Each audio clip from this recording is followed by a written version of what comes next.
So shift work is common in today's world. And in fact, it's probably more common than you think. So you traditionally tend to think of shift work as being people like nurses, midwives, firefighters, police officers, doctors, factory workers, people like that. But actually, parents looking after a newborn baby, students staying up to study for an exam days and days on end into the late hours, these are all forms of shift work. And actually, we all do things that disrupt our circadian biology, and these things are well known to cause harm. So in this video, I'm going to talk to you about the things that you can potentially do to try to make a difference to the harm that disruption to your circadian rhythm can cause. In fact, what actually got me interested in shift work in the first instance was in 2003 when I was a junior doctor. I used to work 12 hours at a time for 7 days in a row. But actually, at the end of your 12-hour night shift, you would have to stay for about another 4 hours to do the medical ward round. And that involved presenting all the patients to the consultant and the on-call team. This was quite tiring, and actually you tended to find that by the end of 7 days you were completely exhausted. And actually, when I was driving up the motorway, I fell asleep driving my car. I hit the central reservation at speed and the car flipped multiple times, landing on its roof.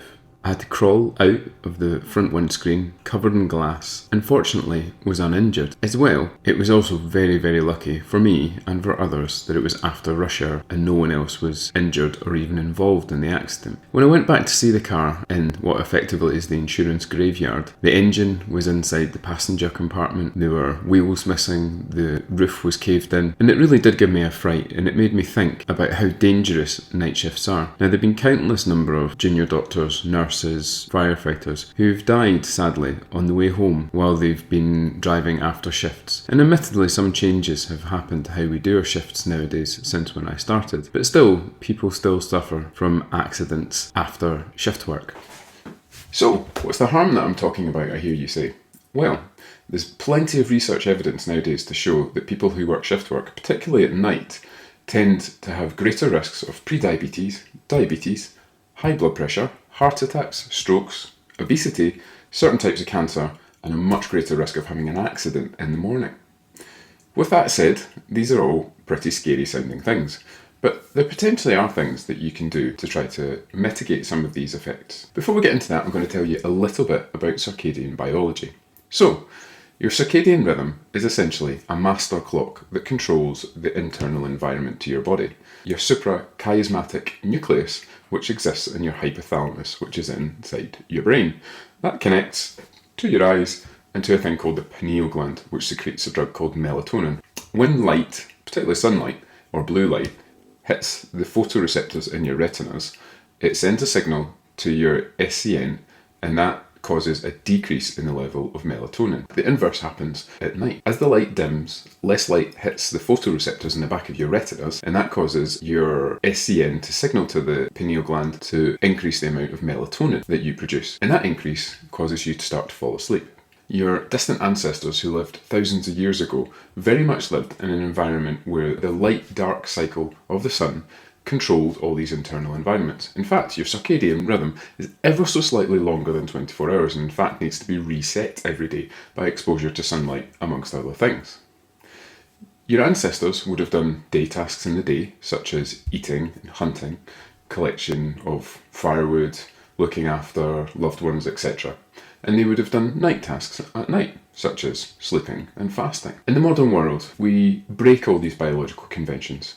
We exist in artificially lit rooms, we work overnight to care for members of society, we use electronic devices all the way up until bedtime, we sleep in an environment that isn't necessarily perfect for going to sleep, either too hot or too cold, too much light. So what we need to do is to try to do as much as we can to recreate that normal environment. Now, for a lot of us, especially people like myself who have to work shifts as part of my job, I can't really change my shift pattern.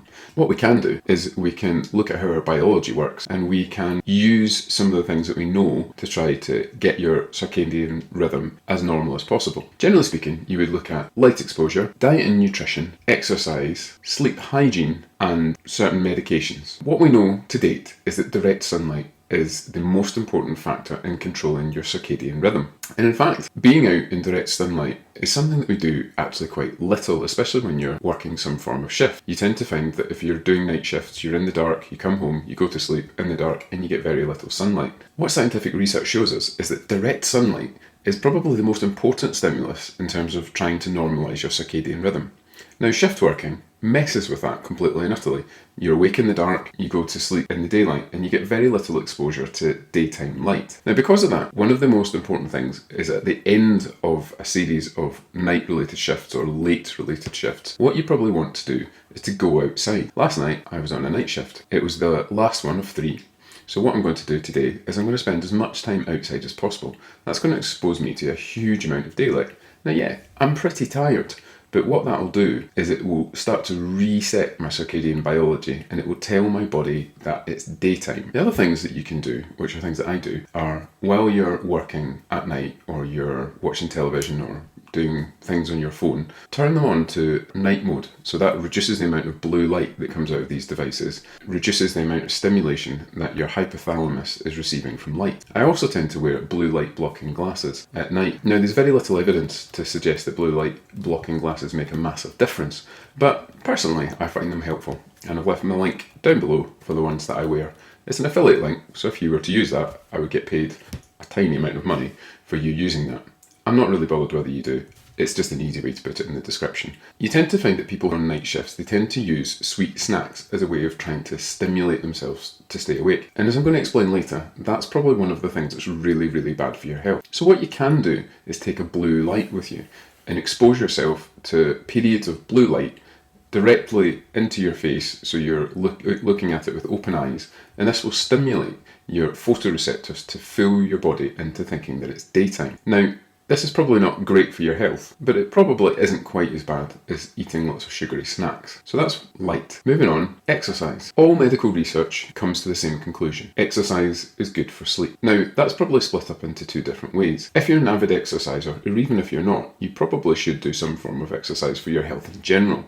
And actually, I'll post a later video on forms of exercise that can be useful for things like pre-surgery, or just in general to improve your health. But in terms of sleep, if you're a general exerciser, you want to exercise in the evening, because exercise in the evening pushes back your circadian cycle, meaning that it delays sleep. In fact, you can use the same thing overnight, again to avoid the sweet snacks. If you do 15 minutes of exercise, such as walking up and down the stairs reasonably quickly, that will tend to delay your sleep phase. And in fact, research shows that 15 minutes every hour will delay a sleep phase for about 9 hours, which is pretty significant. The converse is true if you are coming off a set of night shifts or late shifts. You want to do exercise early in the morning. That does what's called advancing your circadian phase. That means that it will bring your morning phase forward and your sleep phase forward. So you'll go to sleep more at a normal time later in the evening. One of the other things that is very important when you do shift work is diet. Now, people have lots of different ways of dealing with their diet. Research coming from mammal studies and early human studies to show that you probably should eat in a normal eating pattern, i.e. eat during the daytime, than eating at night. As I mentioned before, one of the risks of night shift work is type 2 diabetes, prediabetes and obesity. And part of this is because you not only have a central master clock in your brain that organises and orchestrates everything in your body, but you also have what we call peripheral clocks. And these are how your organs function at various points during the day. So actually, if you look at, say, a person's heart rate or their blood pressure, it shows an increase and a decrease at different points. In fact, both blood pressure and heart rate decrease at night when you're asleep, as does your temperature. One of the other things that seems to have a daily change is your insulin secretion and your body's capacity to deal with glucose-type foods. And actually, from about 8 o'clock in the evening to about 4 o'clock in the morning, generally speaking, your insulin sensitivity becomes poorer. So actually, if you eat carbohydrate-rich foods late in the evening and on your night shifts, it's potentially quite harmful for you. So, some studies in mice, which are nocturnal creatures, show that if you get mice to eat during their active phase, i.e. at night, and you progressively try to change their sleep-wake cycle by changing their light exposure, what you find is these mice tend to offset their obesogenic risks from having an alteration to their sleep-dark cycle. A study in young men that looked at men eating between 7 a.m. and 7 p.m. and men eating from 7 p.m., 1:30 and 7 a.m.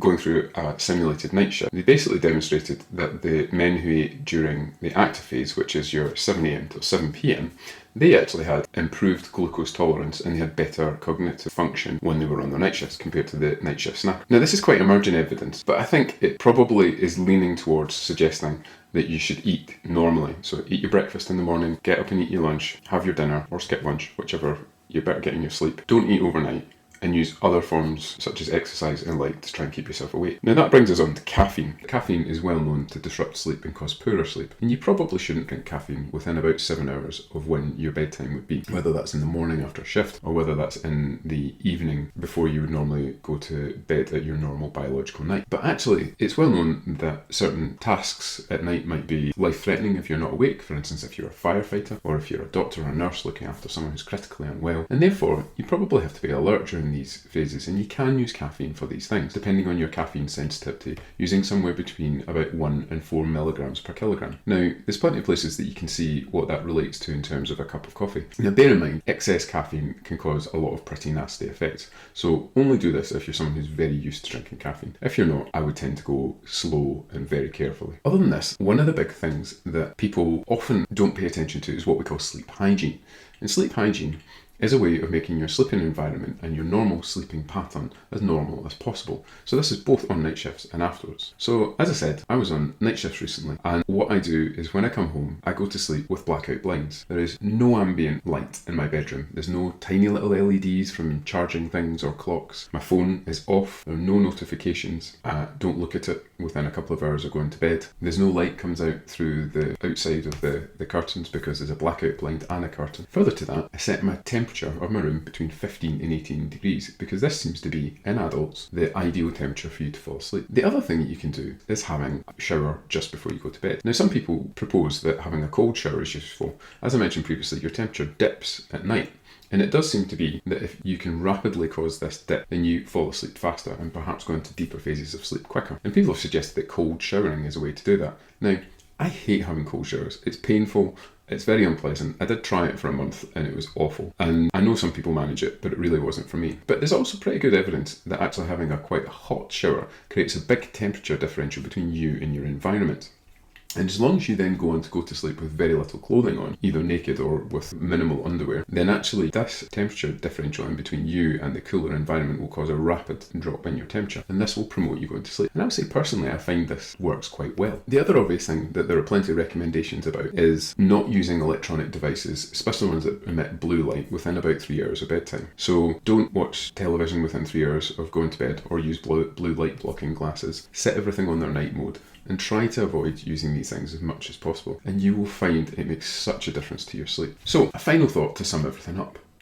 Night shifts are very bad for you. They cause huge degrees of harm in today's society, but unfortunately we live in a world where they are necessary. I can't just come into the hospital that I work in and say I'm not doing night shift anymore, as much as perhaps I would like to sometimes. People are needed to look after people. Firefighters, policemen and women, nurses, doctors, shift workers who work in factories. All these things are necessary for our modern world. Because of this, we all suffer some degree of harm. And what you need to do is focus on your light exposure, good diet, eating at the right time, avoiding sugary foods, doing plenty of exercise, minimising caffeine before you go to sleep.